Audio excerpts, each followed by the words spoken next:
então colônia inglesa.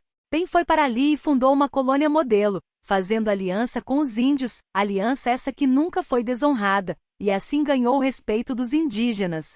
O rei deu a esta colônia o nome de Pensilvânia, e Penn fundou a capital, chamando-a Filadélfia, agora uma das cidades principais dos Estados Unidos.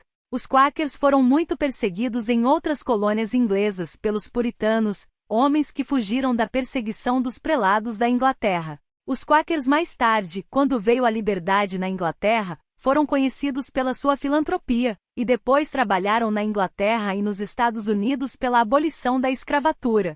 Nestes últimos anos os Quakers têm diminuído muito, e a maior parte deles tem deixado as verdades cristãs fundamentais. Há ainda um pequeno grupo deles que são fundamentais. No ano de 1621 um grupo de puritanos embarcou num navio chamado Mayflower para formar uma colônia na América do Norte, a fim de fugir à perseguição na Inglaterra e gozar a liberdade no outro lado do oceano.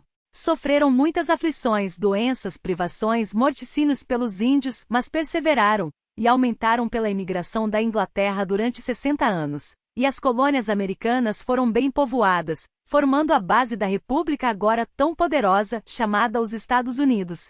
O último rei da casa de Stuart, Tiago II, era católico, teimoso e fanático, embora jurasse manter a religião protestante e a liberdade do povo. Queria introduzir a religião católica. Depois de 4 anos de aflição, o povo convidou seu genro, Guilherme de Orange de Holanda, para substituir seu sogro, e este fugiu para a França. Guilherme e sua esposa Maria eram muito bons soberanos e concede-lhe liberdade religiosa, que tem sido mantida desde essa data, 1689. Mas a liberdade não produziu espiritualidade. Ao contrário, no século XVIII o estado espiritual da Inglaterra piorou gravemente. Era igual à condição da igreja em Sardo, um nome para viver, mas morta. O povo estava embrutecido, os ministros da igreja anglicana não cumpriam os seus deveres, e muitos gastavam seu tempo caçando e jogando, e alguns eram bêbados. As denominações eram espiritualmente mortas e sem poder, e a maior parte caiu em heresia. Mas Deus felizmente não deixou sua igreja assim. Levantou os irmãos Wesley, George Whitefield, Rowland Hill e outros que pregavam ao ar livre e produziram uma revivificação espiritual. Foi então fundada a Igreja Metodista, e outro resultado foi uma mudança na moral do povo. A diferença produzida pela revivificação, dizem alguns historiadores, evitou a repetição na Inglaterra do desastre que se deu na França chamado o Reinado de Terror. Ao princípio João e Carlos Wesley e George Whitefield eram perseguidos pelos bispos e padres anglicanos. A pregação ao ar livre foi considerada uma extravagância religiosa. Milhares de pessoas assistiram a essas pregações, e muitos foram convertidos. Wesley também organizou uma multidão de pregadores leigos que pregaram com bom êxito. George Whitefield foi ajudado pela condessa de Huntingdon, que edificou salões em diversas partes da Inglaterra, e pagou o ordenado de muitos ministros para pregarem o Evangelho. Muitos desses salões existem até hoje. Este despertamento desenvolveu-se no século XIX quando foram estabelecidas diversas sociedades bíblicas e sociedades missionárias. Havia também grande interesse pelo texto da Bíblia, e pelos manuscritos antigos dos quais foram descobertas traduções mais exatas que foram traduzidos. Escavações na Mesopotâmia, na Babilônia e no Egito trouxeram à luz escritos confirmando histórias bíblicas. Também certas verdades foram estudadas, como as profecias do Velho Testamento e a vinda do Senhor. O espírito sectário que dominava em todas as classes de crentes, despertava a consciência de muitos, e resultou em mais comunhão fraternal na igreja. A rainha Vitória começou a reinar no ano de 1847, e reinou mais de 60 anos.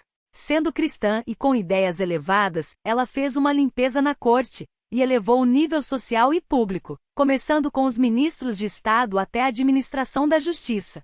Se um ministro de Estado, embora de grande capacidade, tivesse uma mancha no seu caráter moral, seu nome era riscado da lista. A justiça agora estava ao alcance dos mais pobres, e não favorecia os ricos. No ano 1859, houve uma revivificação no norte da Irlanda e no norte da Escócia, e a Inglaterra sentiu seu efeito. Durante 10 anos em seguida houve uma grande onda de evangelização no país, e muitos foram convertidos. Poucos anos depois veio o evangelista D.L. Moody da América do Norte para suas campanhas de pregações, e com ele Sankey, o cantor evangélico. Visitaram todas as cidades principais nos 3 reinos, e milhares foram convertidos. Nos maiores salões das cidades não cabia a metade do povo que queria assistir às suas pregações. Moody era homem humilde e de família pobre e pouco educado, com sotaque americano, mas pregava com grande poder. Durante os anos que seguiram a estas campanhas, nasceram muitas sociedades de evangelização entre crianças, marinheiros, soldados, pescadores, empregados nas estradas de ferro e políticos, para impressão e distribuição de tratados evangelísticos. Os trabalhos missionários desenvolveram-se e novas sociedades foram instaladas. Tudo parecia semelhante à igreja em Filadélfia. A porta estava aberta para o evangelho em quase todo o mundo, uma porta que se abre e ninguém fecha. O grande pregador Batista Spurgeon, chamado o Príncipe dos Pregadores, durante mais de 30 anos pregava todos os domingos a milhares de pessoas em Londres, e seus sermões são lidos até hoje. Mas enquanto o Espírito de Deus fazia estas maravilhas, o inimigo não dormia, apanhando semente de joio e começando a sua sementeira. Seus servos eram como os fariseus e saduceus. Os primeiros estavam representados na Inglaterra por um forte partido de ritualistas, que queriam fazer a igreja anglicana igual à igreja católica. Os saduceus criticavam as escrituras, e a crítica à palavra de Deus tem crescido gradualmente. Um célebre cientista chamado Charles Darwin inventou a teoria da evolução, baseando suas teorias sobre certos fatos científicos. Ele negou a obra do Criador do universo, dizendo que o homem é descendente de animais, sendo o macaco nosso parente mais chegado, tendo havido entre este animal e o homem um elo que agora falta. Durante muitos anos os cientistas têm procurado em vão algumas evidências da existência desse elo, que deve ser meio homem e meio macaco. Muitos cientistas têm abandonado esta teoria, mas infelizmente foi adotada pelos professores dos seminários para treinar ministros para os púlpitos de várias denominações. A teoria da evolução foi adaptada ao ensino bíblico, e o resultado disso hoje em dia é que uma boa parte desses ministros são modernistas, negando a inspiração da palavra de Deus. O efeito na vida do povo é triste. Embora a pregação do evangelho ainda atraia o povo, a Inglaterra em geral é quase como uma nação paga, e é calculado que somente 20% assiste a qualquer culto, e destes 20% a maior parte são modernistas. Embora a Inglaterra tenha alguma parte no serviço missionário do mundo, este é apoiado por uma pequena percentagem do povo. O estado espiritual é como o de Laodiceia. O evangelho produziu, e ainda existe no país, um alto nível de responsabilidade e honestidade na administração das leis, da justiça, e foram instituídos muitos benefícios, tais como proteção aos velhos, aos fracos, aos desempregados, e as leis protetoras nas indústrias. O comércio é praticado com elevada moral, mas o povo em geral é muito indiferente às coisas de Deus. O domingo agora é quase tão profano como no continente. Riquezas, prazeres, esportes, conforto, luxo, têm tomado o lugar da piedade. Deus está agora retirando do país muitas destas vantagens, e o povo foi bastante castigado na Segunda Guerra Mundial. Escócia. A reforma efetuou mais transformação na Escócia do que em qualquer outro país. Primeiro porque o país estava numa condição deplorável, e porque a reforma na Escócia foi mais completa. Esse país era pobre, e com um clima ingrato e um solo pouco fértil.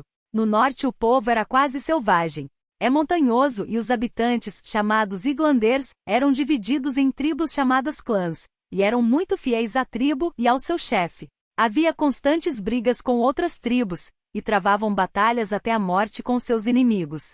No sul, na fronteira com a Inglaterra, muitas famílias eram compostas de bandidos e ladrões, que roubavam as fazendas e até as aldeias e cidades do norte da Inglaterra, fazendo sistematicamente raids em bandos, queimando tudo que não podiam carregar. Levavam o despojo, gado, cavalos e carneiros para seu país. Os exércitos ingleses entraram na Escócia e tomaram vingança pelos roubos, mas os raids continuaram. Entre estas famílias escocesas havia também brigas ou vendetas de uma geração para outra. Entre as clãs do norte, quando um membro de uma família encontrava-se com um membro de uma família inimiga, era dever de ambos brigarem até a morte. Os nobres ou fidalgos escoceses eram ferozes e cruéis. A opressão e a injustiça campeavam por toda parte. De vez em quando havia um rei que governava bem, mas muitos deles encontraram morte violenta, sendo que os reis menores, os regentes, ou abusavam do seu poder, ou eram fracos demais. A Igreja Romana possuía a maior parte das propriedades e não pagava imposto algum, e os frades eram geralmente preguiçosos e cheios de vícios. O martírio de Patrício Hamilton e George Wishart aumentou o ódio do povo aos padres e bispos, e muitos nobres receberam o evangelho. João Knox foi preso depois da morte de Wishart e serviu nas galés da França como um forçado. Foi libertado por influência do rei Eduardo VI da Inglaterra, que era protestante. Depois Knox passou uns anos com Calvino em Genebra, e aprendeu ali suas ideias sobre o governo da Igreja. Voltou finalmente no ano de 1559, à Escócia, e achou que a reforma fizera muito progresso, mas havia luta entre os protestantes e a regente, que era viúva do último rei, e mãe da Rainha Maria da Escócia, morava na França, por se ter casado com o rei daquele país.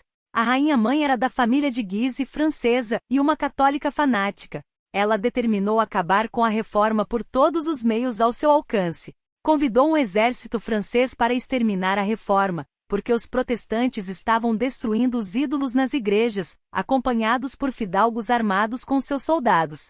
Os fidalgos enviaram uma carta à Rainha Isabel da Inglaterra, pedindo um exército inglês para ajudá-los. A rainha atendeu e mandou navios de guerra e um exército. Depois de uma luta feroz, os ingleses e escoceses obrigaram os franceses a capitular e voltar à França. A rainha-mãe, a regente, morreu por esta ocasião, e os reformadores tomaram conta do reino.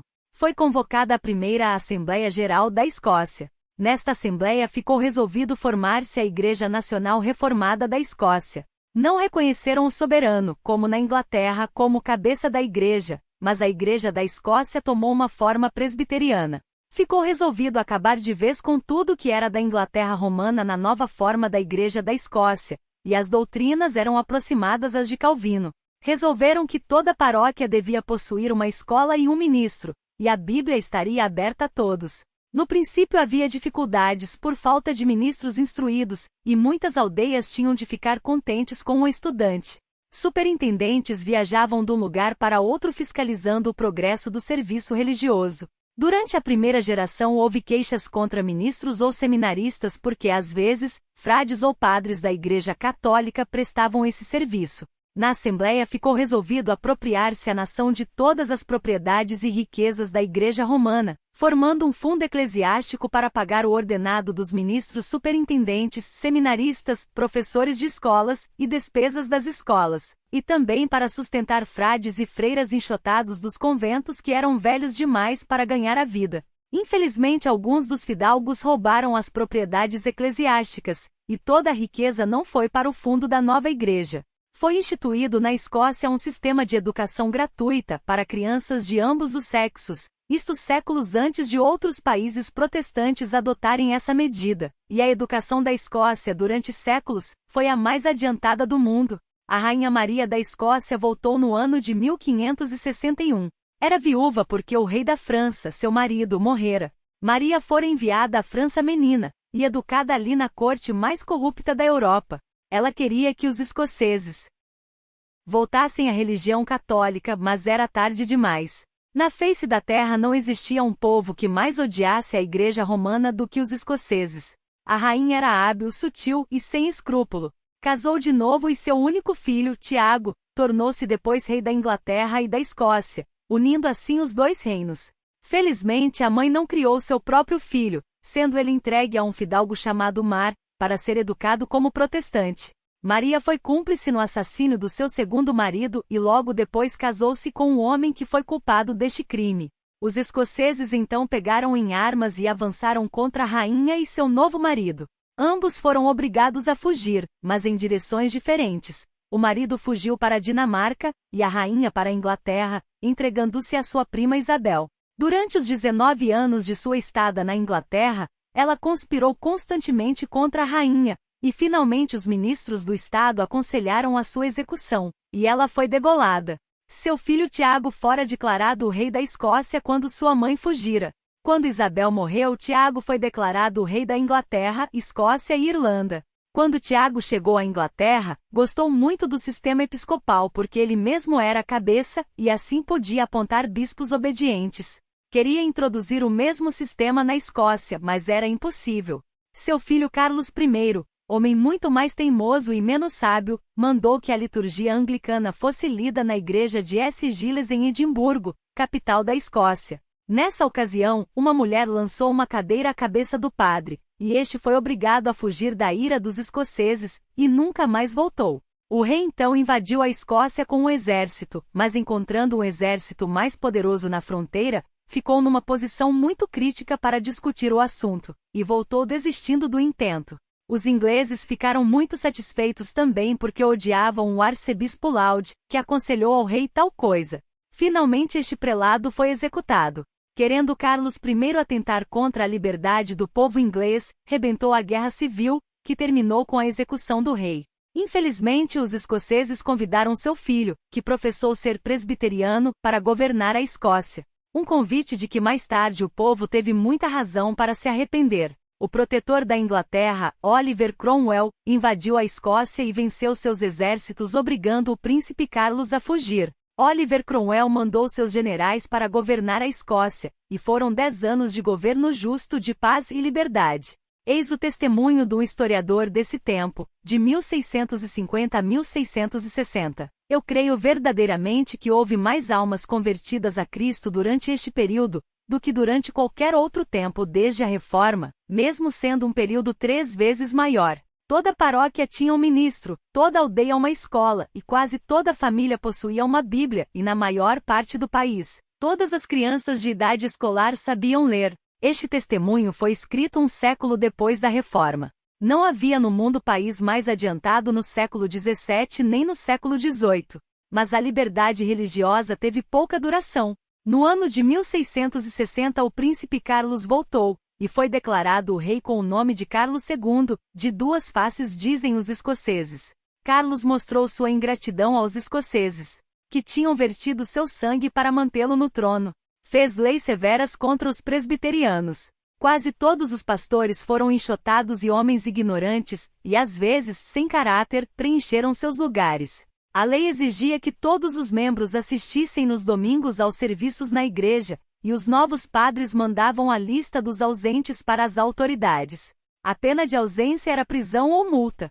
Os escoceses então reuniram-se secretamente nas montanhas e bosques e ali os velhos pastores pregavam, e celebravam também a Santa Ceia. Tais reuniões, chamadas conventículos, eram contra a lei, e soldados foram enviados para dispersar o povo que os assistia. Esses soldados prendiam e por vezes matavam aqueles que apanhavam. As cadeias ficaram cheias e os pregadores, quando apanhados, eram enforcados ou degolados. Durante um destes conventículos os soldados atacaram a multidão, e uns homens armados defenderam-se. Este sucesso da parte dos governanters, como se chamava os escoceses presbiterianos, não deu bom resultado, porque os atacantes depois foram vencidos, e centenas foram fuzilados ou enforcados. O governador mais cruel desses tempos foi o Duque de York, irmão do rei, e depois Tiago II. Era católico, e gostava de inventar e presenciar torturas bárbaras. Quando foi feito rei, a opressão piorou, mas felizmente durou somente 4 anos, pois Tiago foi obrigado a fugir para a França, e o rei Guilherme de Orange, holandês, subiu ao trono, e sempre depois disso a Escócia tem gozado plena liberdade religiosa. Muitos dos que haviam fugido para a Holanda voltaram à pátria. Durante os séculos a vida social e religiosa não desceu tanto na Escócia como na Inglaterra. João Howard, o célebre filantropista e reformador das prisões, escrevendo no ano 1779, disse: há poucos presos na Escócia. Em parte é devido aos costumes alcançados pelo cuidado que os pais e ministros têm em instruir a nova geração. No sul da Escócia é raro encontrar-se uma pessoa que não saiba ler e escrever. Era considerado um escândalo se uma pessoa não possuísse a Bíblia, que era sempre lida nas escolas paroquiais. A pregação de Whitefield foi muito abençoada neste século. João Wesley também visitou a Escócia diversas vezes e ficou admirado com a atenção do povo à sua pregação, e o decoro observado durante as reuniões. Wesley não teve, porém, o bom êxito de Whitefield. Talvez fosse isso devido ao fato de que este pregador era mais chegado à doutrina calvinista do que aquele, porque os wesleyanos eram mais discípulos de Armínio do que de Calvino. Foi esta diferença que causou a separação entre os grandes pregadores. Durante os séculos o espírito de um evangelismo agressivo quase desaparecera na Escócia. Ao fim desse século, dois irmãos, Roberto e Tiago Aldani, foram convertidos e dedicaram suas vidas ao evangelho, viajando e pregando. Os ministros presbiterianos se opuseram a este movimento, e um ato foi decretado na Assembleia em 1799, proibindo o uso dos púlpitos presbiterianos a leigos ou a ministros de outras igrejas. Os irmãos Aldani eram proprietários com bastantes recursos e continuavam seu trabalho fundando escolas dominicais. O célebre Dr. Thomas Chalmers era um pregador eloquente e poderoso, e animou os evangélicos no país, e era líder da seção evangélica na igreja escocesa. Depois o Dr. Chalmers chefiou o movimento separatista que formou a Igreja Livre da Escócia. A revivificação de evangelismo na Escócia no princípio do século XLX foi motivo da formação de diversas sociedades missionárias. Em 1843 a Igreja Presbiteriana foi dividida, e muitos separaram-se da Igreja estabelecida formando a Free Kirk e Igreja Livre, em protesto contra a intervenção do poder secular no governo e conduta da Igreja. Os chefes do movimento separatista eram evangélicos, mas seus colégios em pouco tempo escolheram professores com ideias críticas das Escrituras. Um grupo dos ortodoxos dividiram-se da Free Kirk, formando um corpo separado. Havia lugares remotos das cidades grandes, no norte da Escócia, onde o povo continuava meio selvagem. A revivificação de 1859 alcançou estes lugares. Os pescadores no norte e no nordeste até as ilhas de Shetland eram homens embrutecidos. As aldeias à beira-mar estavam cheias de tabernas onde era vendido uísque, aguardente, e era onde os pescadores faziam seus negócios. As casas eram choupanas pobres e sujas, o povo gastava o seu dinheiro nas tabernas e os pescadores levavam aguardente nos barcos de pescar. A transformação feita no povo nesse ano parece até incrível. As causas e os costumes mudaram depressa. O efeito perdurou por muito tempo. Hoje os turistas vão de propósito visitar as aldeias modelos dos pescadores. Uma aldeia, por exemplo, que antes da revivificação possuía 11 tabernas no meio da pobreza, agora não possui nem tabernas, nem cinema, nem cadeia, e as casas são modelos de asseio. O vício é desconhecido ali, e não há necessidade de polícia. A Escócia tem produzido muitos dos melhores missionários pioneiros, como Robert Moffat, David Livingstone, Dr. Calley, John Patton, James Chalmers e F.S. Arno. A indústria, o comércio e a agricultura têm trazido prosperidade à Escócia, mas não espiritualidade. Dois grandes inimigos têm feito bastante estrago, o uísque em casa, e o modernismo na igreja. O domingo na Escócia era guardado como o dia do Senhor. Hoje em dia todos os bons costumes então existentes estão mudando para pior, e o domingo é mais e mais profanado. O número dos que assistem aos serviços religiosos está diminuindo rapidamente, e o estado espiritual do povo torna-se laodiciano. Suíça. A reforma na Suíça tem uma importância especial.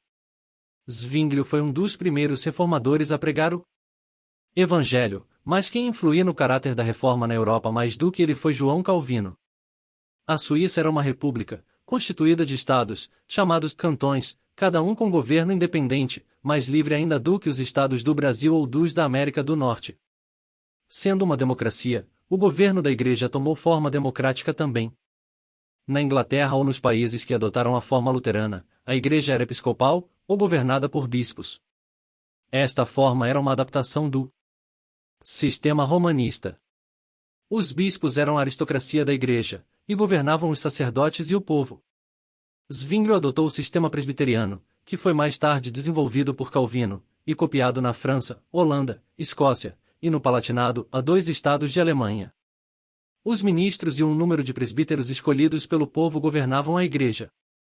Lutero e os reformadores ingleses queriam reter, tanto quanto possível, os costumes antigos da Igreja Romana, purificados dos erros e corrupções, continuando também com suas vestimentas e uma liturgia modificada. A reforma na Suíça foi uma limpeza completa, porque ali os reformadores não tinham respeito nenhum para com os costumes antigos da Igreja Romana. Também o ensino de Calvino influía muito nas igrejas reformadas que adotaram seu sistema de governo. Este ensino espalhou-se na Inglaterra entre os puritanos e nas colônias da América do Norte. A doutrina especial de Calvino, hoje chamada calvinismo, era da eleição ou predestinação, na qual o reformador pôs muita ênfase. Calvino, em sua luta com os romanistas, em vista da tendência da Igreja Romana de atribuir a salvação da alma aos esforços humanos, frisou a soberania de Deus. Alguns dos seus seguidores levaram estas doutrinas ao extremo, quase negando a responsabilidade humana. A justa inferência de tais ensinos seria que Deus é o autor do pecado, e a oferta de salvação aos pecadores não é de boa fé, porque a maioria não pode aceitá-la por Deus ter predestinado essa maioria à condenação, e somente os eleitos, à salvação. No princípio foram os teólogos católicos que se opuseram às doutrinas de Calvino, mas, no fim do século XVI, um teólogo protestante chamado Tiago Armínio, de 1590 a 1609, começou a ensinar doutrina oposta ao calvinismo. Sua doutrina é chamada arminiana. Embora seus seguidores mais tarde também levassem sua doutrina ao extremo, ela tinha moderação, e servia de antídoto às doutrinas extremas do calvinismo. Hoje em dia tais doutrinas ainda são discutidas, mas a maior parte dos crentes reconhece que a graça soberana de Deus e a vontade livre dos homens são como os dois trilhos de uma estrada de ferro, paralelos, não precisando de reconciliação. Mas na Holanda alguns dos seguidores de Armínio sofreram terríveis perseguições, e a contenda tem revivido diversas vezes, notavelmente no tempo de João Wesley. Foi esta questão que dividiu Wesley de Wittefield do Conde Zinzendorf, e no mesmo século houve muita polêmica entre estes e outros teólogos. Devemos mencionar outra contenda no século XVI. Enquanto Zwinglio pregava em Zurique, diversos pastores eruditos e piedosos queriam voltar às práticas primitivas, separando a igreja do Estado, e recusando batizar as crianças, dizendo que somente pessoas convertidas deviam ser batizadas. Zwinglio se opôs a este povo, e as autoridades de Zurique perseguiram todos os que adotaram tais ideias. Devido ao seu ensino e prática, estes foram chamados anabatistas e mais tarde batistas. Naquele tempo era considerado crime horrível recusar-se a batizar crianças e rebatizar adultos que já haviam recebido o rito na infã companhia. E o imperador da Alemanha, um religioso fanático, mandou queimar ou afogar muitos que praticavam tais crimes.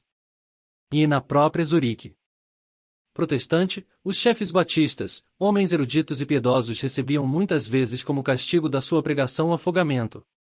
Há quem acuse Zwinglio de haver, por omissão, consentido nessa perseguição desumana.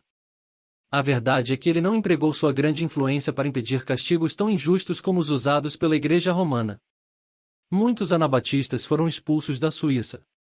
Infelizmente, depois da morte dos seus chefes, alguns anabatistas adotaram práticas extravagantes. Na Alemanha, ajuntando-se aos camponeses, por motivos políticos, fizeram a revolta chamada Guerra dos Camponeses. Este movimento foi condenado por Lutero, e o exército deles foi derrotado e castigado com brutalidade.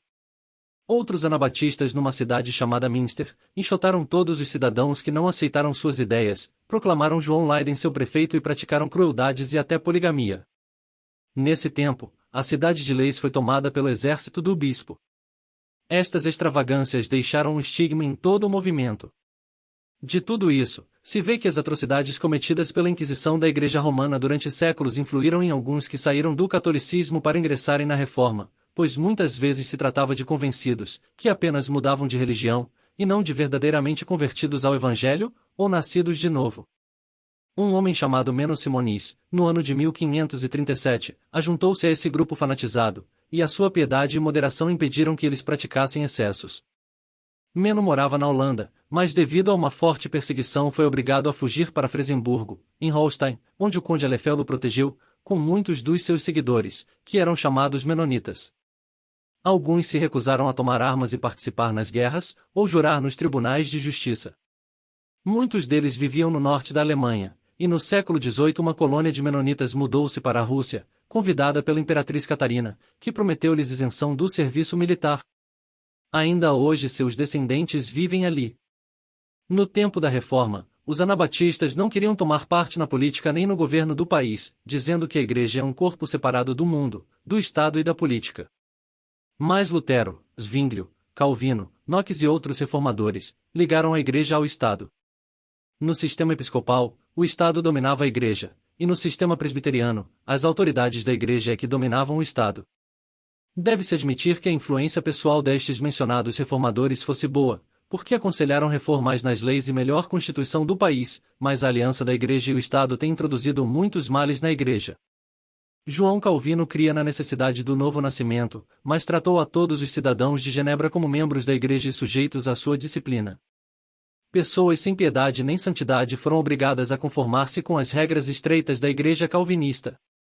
A liberdade de consciência não era entendida por esses reformadores, e Calvino tem sido muito censurado pela morte de Miguel Serveto, que foi queimado vivo em praça pública, por ter negado a doutrina da Trindade, pois Calvino não empregou sua influência para salvar-lhe a vida, deixando-se levar pelo fanatismo da época, embora procurasse, debalde, mudar a forma de execução do fogo para a espada. É verdade que esses fatos lamentáveis da época da Reforma foram atos isolados, em nada comparáveis às dezenas de milhares de pessoas que foram queimadas, trucidadas pela Igreja de Roma durante séculos. Calvino morreu no ano de 1564, e seu amigo Teodoro Beza tomou seu lugar, e continuou pregando em Genebra até a sua morte no ano de 1605. Havia diferenças entre os pareceres de Calvino e Zwinglio, mas eles chegaram a um acordo chamado Confissão Helvética, em 1566. Depois da morte de Calvino, a Igreja de Roma fez um grande esforço para restaurar na Suíça a fé antiga, a força e por propaganda. O Duque de Saboia era governador de Cantão perto da cidade de Genebra e fez uma tentativa para tomar a cidade à força, mas foi rechaçado. A Igreja de Roma nomeou como bispo de Genebra o célebre Francisco de Sales, que embora não pudesse pregar na cidade, pregou no cantão vizinho de Chabelais, e converteu milhares de adeptos forçados do calvinismo. Todavia, o bispo era notável pela sua piedade oratória e depois da sua morte foi canonizado pelo Papa. O bispo ergueu uma grande cruz quase à porta da cidade, mas não ganhou autoridade dentro de Genebra. Durante os séculos 17 e 18 houve muitas contendas entre católicos e protestantes. Os estados protestantes lucraram muito durante a perseguição dos huguenotes, que fugiram da França e acharam abrigo na Suíça. O século XVIII foi marcado na Suíça, como em diversos países, por uma decadência espiritual. Um escritor contemporâneo disse: o domingo é encerrado com divertimentos, e os pastores tomam parte deles com o seu rebanho. Embora haja ainda conservado decência e sobriedade de costumes, o poder do evangelho é pouco demonstrado entre os ministros e o povo. O ateu Rousseau, com suas opiniões destrutivas, e Voltaire, seu sutil rival, propagavam na vizinhança e especialmente em Genebra, o veneno do seu ceticismo. Há dúvida se ainda resta um professor ou pastor em Genebra que siga Calvino em princípio e em prática. As convulsões, sob o nome de liberdade, têm aumentado a apostasia geral. Em toda a Suíça o mesmo espírito prevalece, embora não sem muitíssimas exceções felizes da infelicidade geral. Nos princípios do século XIX houve um avivamento espiritual. Roberto Aldani, um escocês, pregou em Genebra, e diversos estudantes de teologia receberam uma grande bênção espiritual, como Malan, Teodoro Monod e Merle de Aubigné, que vieram a ser pregadores notáveis, havendo o último escrito História da Reforma, obra traduzida em diversas línguas. Mais tarde J.N. Darby visitou a Suíça várias vezes, pregando no cantão de Valde e em Genebra com muita aceitação. Hoje Genebra tem uma sociedade bíblica, seminários para treinar evangelistas e missionários. Como em todos os países, o modernismo está ali ganhando terreno, mas ainda existe uma grande corrente que aceita as antigas verdades bíblicas. Holanda e Bélgica. A Holanda e a Bélgica são países que têm sido unidos sob o mesmo governo, e separados por diversas vezes. São chamados Países Baixos devido à pouca altitude de seus terrenos. Já vimos como na luta contra a tirania de Felipe II, os Países Baixos obtiveram sua independência. Guilherme de Orange, chamado também Guilherme, o Taciturno, era holandês, e o povo protestante. A maioria do povo belga era católica e de outra raça, e não queria Guilherme como seu príncipe, preferindo o velho regime. Algumas províncias aceitaram o rei da Espanha, e duas convidaram um príncipe francês, o Duque de Anjou. Finalmente este príncipe retirou-se, e as duas províncias foram restauradas ao rei da Espanha, e assim sacrificaram seu progresso e prosperidade. Milhares de seus habitantes, os mais progressistas e inteligentes, fugiram da Inquisição para habitarem na Holanda. Todo o comércio ficou paralisado nas cidades principais, e o capim crescia nas ruas. A Bélgica não prosperou até o século XIX, foi um campo de batalha em diversas guerras entre as potências vizinhas. Depois da queda de Napoleão, que havia conquistado os Países Baixos, a Bélgica e a Holanda foram unidas, e começou um tempo de prosperidade para eles. Surgiram tantas questões entre os dois países, devido às diferenças de ideias, língua e religião, que a Bélgica acabou por revoltar-se e escolher como rei um príncipe alemão que foi coroado com o nome de Leopoldo I. Este rei era protestante, e sob a sua direção, o país prosperava rapidamente, e continuou seu progresso durante o século XIX. A história da Holanda é muito diferente. A prosperidade começou logo depois de obtida a sua independência. Os holandeses são excelentes marinheiros, e fundaram diversas colônias no além-mar, e suas indústrias e comércio interno prosperaram. Na cidade de Leiden, uma universidade foi fundada no ano 1575. Os primeiros professores eram homens piedosos e moderados e ensinavam o valor da tolerância, mas geralmente os ministros calvinistas se opuseram a tais inovações, sustentando que o país devia ter somente uma religião. Um dos estudantes desta universidade era Tiago Armínio. Depois passou ele algum tempo em Genebra com Teodoro Beza, sucessor de Calvino. Armínio era homem liberal, tolerante e piedoso, e muito contra os princípios rígidos de uma uniformidade forçada. Não era contencioso, mas possuía mente clara e lógica. Um dos seus princípios era que a providência ou governo de Deus, embora soberana, é exercida em harmonia com a natureza das criaturas governadas, isto é, a soberania de Deus é exercitada numa maneira compatível com a liberdade do homem. Quando Armínio morreu, a Holanda foi dividida em dois sistemas religiosos, os calvinistas e os seguidores de Armínio, que foram chamados os remonstrantes. O primeiro-ministro do Estado, chamado Oldenbarneveld, deu seu apoio aos remonstrantes. O príncipe Maurício de Orange, querendo debelar o movimento, mandou prender e processar os aderentes. 2 chefes foram condenados à prisão perpétua. Um foi o célebre Hugo Grotius. Outro, o grande estadista Oldenbarneveld, foi degolado em 1619. Este ministro de Estado fez mais do que qualquer outro para a libertação da pátria, estabelecendo também justiça, paz e prosperidade durante 30 anos.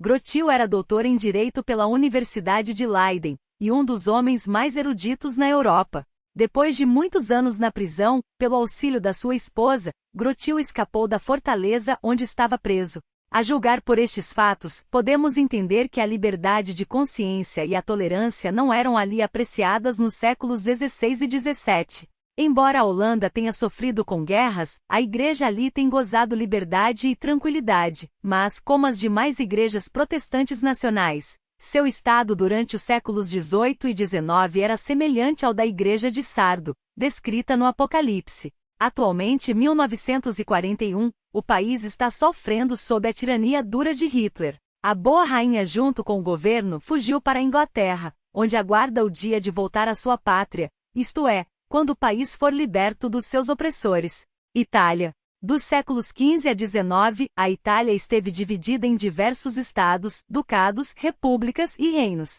No centro havia os estados da Igreja governados pelo Papa, sendo a cidade de Roma a capital. A corrupção nos estados do Papa era medonha. A maioria dos papas procurava constituir seus parentes como príncipes nos estados vizinhos. Nos últimos 40 anos deste século XV, o crime político aumentou consideravelmente. De vez em quando papas honestos e sinceros eram eleitos, e procuravam reformar o estado de corrupção que existia, mas estes eram desprezados por todos, e quando morriam as condições imorais voltavam ainda piores. Os príncipes secretamente assassinavam seus rivais. Os papas eram ímpios, levavam vida escandalosa, e alguns deles eram verdadeiros monstros de iniquidade. O pior deles foi Alexandre VI da família Borgia, cujos filhos eram o terror de Roma. A República de Florença foi governada por um monge chamado Girolamo Savonarola, que pela vida santa e pregação que apresentava produziu uma reforma na República. Mas sua vida e pregação, embora um católico verdadeiro, era uma repreensão à vida e à iniquidade do Papa, e Alexandre tratou logo de processá-lo, e Savonarola foi condenado e queimado em praça pública em 1498. Daí por diante a Itália tornou-se um campo de batalha dos exércitos espanhóis, franceses e alemães. No ano de 1527, Roma foi tomada, o Papa preso no castelo, e a cidade saqueada por 30.000 soldados. Durante os 340 anos que se seguiram após o saque de Roma, a Itália foi repartida por países estrangeiros e sua história é uma série de guerras entre as famílias reais dos Habsburgos e dos Bourbons. No estado de Piemonte, no norte, existiam colônias de crentes primitivos chamados valdenses, ou valdões. Estes eram os descendentes dos seguidores de Pedro Valdo, o negociante rico de Lyon, na França, que, sendo convertido, deixou seu negócio para pregar o Evangelho. 1170. Seus seguidores, sendo perseguidos, fugiram das cidades e esconderam-se nos vales entre os Alpes, e séculos depois foram achados na província do Oriente, da França. Estes crentes espalharam-se na Itália, procurando evangelizar os italianos, mormente o povo mais humilde, mas quando veio a perseguição voltaram para as montanhas. Os pastores deste povo chamavam-se Barbas, e ouvindo acerca das novas doutrinas da Reforma enviaram dois deles, Jorge Morey e Pedro Masson a Basileia para visitar o reformador Oecolâmpade, a fim de conferir suas doutrinas.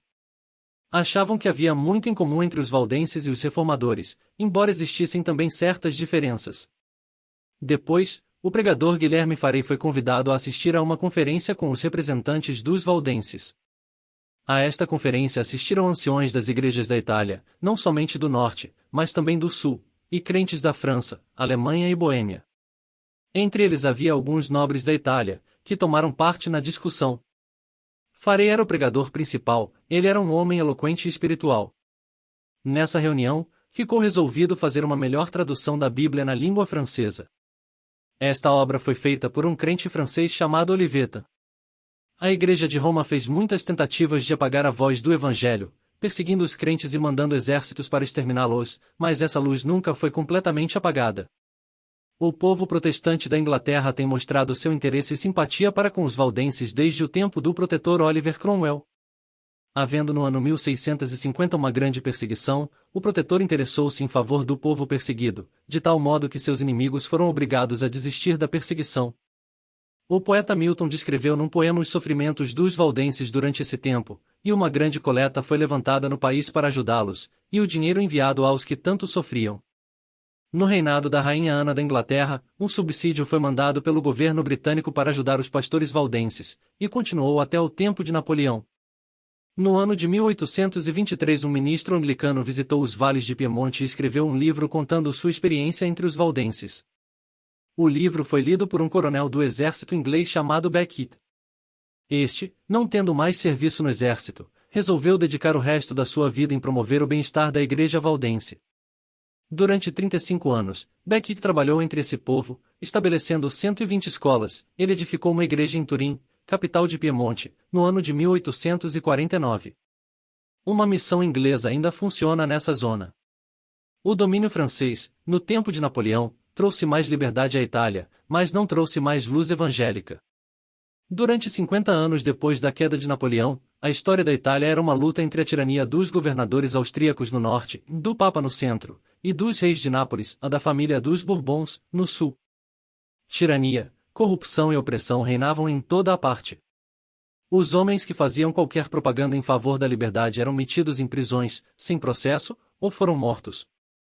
É provável que os estados papais fossem o pior e o mais corrupto lugar que o mundo jamais viu. Um homem que, mais do que outro qualquer, ajudou a libertação do país, foi Giuseppe Garibaldi. Serviu, na sua mocidade, na Guerra dos Farrapos, no Rio Grande do Sul, ao Brasil, e casou-se com uma brasileira, Anita Garibaldi, que o animou na sua tarefa na Itália. Os exércitos do rei de Nápoles fugiram diante de Garibaldi e seus camisas vermelhas, e Vítor Emanuel, rei de Sardenha, ajudado pelo exército francês, venceu os austríacos. Finalmente tomaram Roma, e os estados da Igreja, e toda a Itália foi unida num reino, e o Papa retirou-se para o Vaticano, perdendo assim o seu poder temporal, onde ele e seus predecessores governaram tão mal. Durante estas lutas, existiam grupos de crentes italianos, mas a maior parte deles era gente humilde. No princípio do século XIX, o grande duque de Toscana, um dos estados do norte da Itália, convidou o conde Guicciardini para organizar um sistema superior de educação. O conde, em busca de bons livros para esse fim, achou uma Vulgata, a Bíblia em latim, na sua biblioteca, e começou a estudá-la, mas ficou espantado quando observou que seu ensino não confirmava o da Igreja Romana. Nesta altura, o conde, certo dia, viu um seu criado lendo um livro, que se apressou em esconder quando recebeu seu patrão. O conde perguntou-lhe que era o que lia. O criado pediu-lhe então que não o traísse, e mostrou-lhe a Bíblia em italiano. O conde pediu ao servo que subisse a um quarto de seu palácio a fim de eles juntos estudarem o livro. Guixardini foi convertido desta maneira, e achando grupos de crentes, que eram pessoas humildes, reuniu-se a eles. No ano 1851, foi promulgada uma lei, instigada pelos jesuítas, proibindo tais reuniões e o conde foi obrigado a sair da sua pátria, e ir para a Inglaterra, onde gozava da comunhão dos crentes. Ele foi o meio da conversão de um seu patrício de nome Rossetti. Quando veio a liberdade, no ano de 1871, Guixardini voltou à Itália, pregou e ensinou até a sua morte. Desde o dia em que o Papa perdeu seu poder temporal, e retirou-se como prisioneiro do Vaticano, o país tem se desenvolvido. Nesse tempo o Papa achou consolo na declaração do Sínodo do Vaticano acerca de sua infalibilidade que foi anunciada no ano de 1870, e aceita pela Igreja Romana como uma das suas doutrinas. Essa igreja ainda procura impedir a evangelização no país, mas uma lei sobre religião, embora com certas restrições, garante essa liberdade. A Primeira Grande Guerra, que terminou em 1918, deixou a Itália muito abatida, embora com mais território. O país tem se desenvolvido, mas, infelizmente, numa direção militar em desacordo com o caráter do povo italiano, e agora, a 1941, o país está envolvido em outra guerra, que é capaz de enfraquecer a Itália consideravelmente. Boêmia, Áustria, Morávia e Hungria. Desde o tempo da Reforma até 1918 estes países eram unidos debaixo do governo do arquiduque da Áustria e, depois, do imperador desse país. Esses arquiduques e imperadores eram da família dos Habsburgos, a maior parte deles foram tiranos e perseguidores. Antes da Reforma, a Boêmia era um reino independente e a Morávia uma dependência. Depois da morte de João Hus, em 1415, os seus seguidores lutaram contra todo o Império Alemão, que mandou diversos exércitos para suprimir os hereges, mas foram todos desbaratados pelos boêmios. Os hussitas infelizmente eram divididos em dois partidos, um chamado utraquistas e o outro taboritas. Vendo o Papa que os hussitas não podiam ser vencidos, concordou em reconhecer os utraquistas como a Igreja Nacional de Boêmia, concedendo a eles o cálix, proibido a outros católicos, na missa, que era a única coisa que eles exigiram. Os taboritas queriam uma igreja separada de Roma e continuaram a luta. Em 1434 o exército dos taboritas foi completamente derrotado e espalhado. Havia, porém, muitas pessoas entre este partido que desejavam conservar o ensino espiritual de João Hus, as quais formaram sociedades secretas que procuraram voltar para as virtudes da igreja primitiva. Uma destas comunidades foi fundada numa aldeia da Boêmia chamada Cunwalde, e muitos uniram-se com eles, incluindo membros da Igreja Valdense. A Igreja Nacional perseguiu este povo, que ficou espalhado mais uma vez. Um dos pastores chamado Gregório foi torturado e outro foi queimado. Os crentes, porém, reuniram-se em outros lugares, e tomaram o nome de Unitas Fratum, Irmãos Unidos, e resolveram separar-se da Igreja Romana, mas declararam: não condenamos nem excluímos os que ficam obedientes à Igreja Romana, como não excluímos os membros da Igreja Grega ou da Índia, assim também não condenamos os membros da Igreja Romana. Um desses foi consagrado bispo por um bispo da Igreja dos Valdenses. Tomaram a Bíblia como seu único guia e autoridade, e rejeitaram os ensinos da Igreja Romana. Puseram muita ênfase quanto à conduta cristã. O Papa Alexandre VI persuadiu o rei da Boêmia de que esta gente era um perigo para o seu trono. Em 1507 o edito de S. Tiago mandou que todos os que não se reunissem com a igreja utraquista, ou com a romana, que saíssem do país. Surgiu mais uma perseguição, mas felizmente o rei da Boêmia morreu pouco tempo depois, e os católicos e utraquistas ocuparam-se com brigas, de modo que a perseguição abrandou. Os Irmãos Unidos ouviram com alegria a notícia da reforma na Suíça e na Alemanha. Mandaram representantes a Vitemburgo, onde morava Lutero. Eles concordaram com as novas doutrinas, mas não gostaram tanto do comportamento de muitos dos seguidores do reformador. Em 1526 a família real da Boêmia terminou com a morte do último soberano, e Fernandes, irmão do imperador da Alemanha, Carlos V, da família de Habsburgos, e arquiduque da Áustria, foi proclamado o rei da Boêmia. Fernandes era católico fanático. Em 1546 rebentou uma guerra entre a Liga dos Príncipes Protestantes e as potestades católicas, chefiadas pelo imperador. Muitos dos nobres da Boêmia tomaram o lado dos protestantes, mas foram vencidos na Batalha de Mulhurgo, 1547. Fernandes voltou a Praga, capital da Boêmia, triunfante, executando alguns dos nobres, e resolveu exterminar os Irmãos Unidos, mandando que todos os que não assistissem à Igreja Nacional ou à Romana saíssem do país.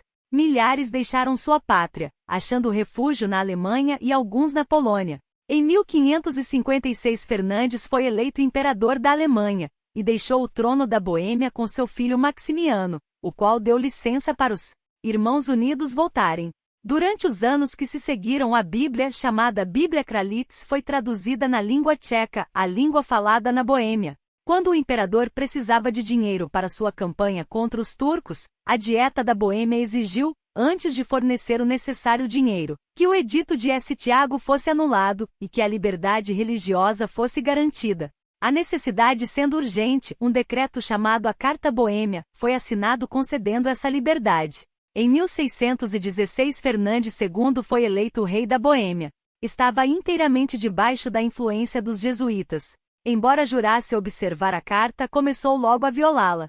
Os nobres boêmios se revoltaram, recusando reconhecer Fernandes como rei, e convidaram Frederico, eleitor do Palatinado, o estado alemão, para ser rei da Boêmia. Este príncipe era protestante calvinista, e sua mãe era filha de Guilherme, o Silencioso, de Orange. O jovem eleitor casou-se com Isabel, filha mais velha de Tiago e rei da Inglaterra. Embora muito novo, Frederico foi escolhido chefe da União Protestante, formada para proteger os estados protestantes. Era homem de bons princípios e de caráter, mas não possuía habilidade suficiente para chefiar a União, e todos seus esforços terminaram em desastre. Os príncipes católicos formaram a Liga Católica para combater a União, e o chefe da Liga era o Duque de Bavária. Infelizmente, Frederico aceitou o trono da Boêmia e foi coroado no ano de 1619. Foi uma escolha que trouxe resultados desastrosos, não somente a Frederico e a Boêmia, mas também à Europa. Não tinha o apoio dos outros príncipes protestantes, como o eleitor da Saxonia e o rei da Inglaterra. O arqueduque de Áustria foi eleito em 1619 imperador da Alemanha e rei da Hungria, e declarou guerra contra Frederico e os boêmios, que considerava como rebeldes. Fernandes chamou Maximiliano, duque da Bavária, e a Liga Católica para ajudá-lo. O duque mandou um exército entrar e devastar o Palatinado, enquanto o general de Fernandes combatia contra a Boêmia. Esta guerra é conhecida como a Guerra dos 30 Anos devido ao tempo que durou. Em 1620 Frederico e os boêmios foram completamente desbaratados na Batalha de Monte Branco, perto de Praga. Frederico, com sua esposa e família, foi obrigado a fugir. Tendo já perdido também sua herança no Palatinado, foi obrigado a fugir para a Holanda, onde morou até sua morte, como hóspede dos governadores do país. A Guerra dos 30 Anos é dividida em 3 partes. A primeira e a segunda foi por motivo religioso entre protestantes e católicos. Foi travada com grande ferocidade, e o sofrimento do povo era terrível. Dizem que a Alemanha sentiu seus efeitos durante um século. Os exércitos mentiam-se pelo roubo, tanto de amigos como de inimigos, devastando o terreno onde lutavam. Fernandes e seus generais, Tilly e Wallenstein, foram quase sempre vitoriosos na primeira fase. A segunda fase foi marcada com a entrada de Gustavo Adolfo, rei da Suécia, campeão da fé protestante, com um exército bem treinado e equipado. Foi o único exército que não roubou o povo, sendo bem disciplinado e comportado. O aspecto da guerra mudou depressa. Gustavo venceu os generais Tilly e Wallenstein, mas caiu morto.